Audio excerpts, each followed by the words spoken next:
Hi there, I'm John Bond from Riverwinds Consulting, and this is Publishing Defined. Today I'm going to talk about the H-index. The H-index is an author-level metric that measures both the productivity and the citation impact of the publications by an author or researcher or group.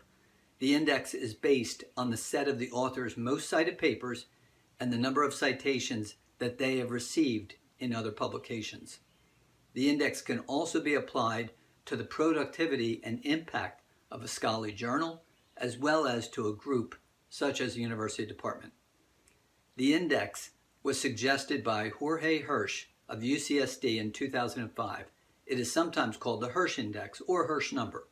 The H-index is intended to measure simultaneously the quality and quantity of the research and authorship output. Hirsch also meant the index to address the disadvantages of other bibliometric indicators, such as the total number of papers or the total number of citations. It is considered by some to be the most widely used quantitative measure of impact by an author or group. The definition of the index is that a scholar with an index of H has published H papers, each of which have been cited in other papers at least H times. For example, an H-index of 12 would mean that out of all the publications by a group or person, 12 articles would have received at least 12 citations each. The index is designed to improve upon other simpler measures, such as the total number of citations or publications. The index is most properly applied for comparisons with authors or scientists or groups working in the same field. Databases such as Scopus or the World of Knowledge provide automated H-index calculators. Google Scholar provides an automatically calculated H-index within a Google Scholar profile. The H-index, of course, has drawbacks and critics.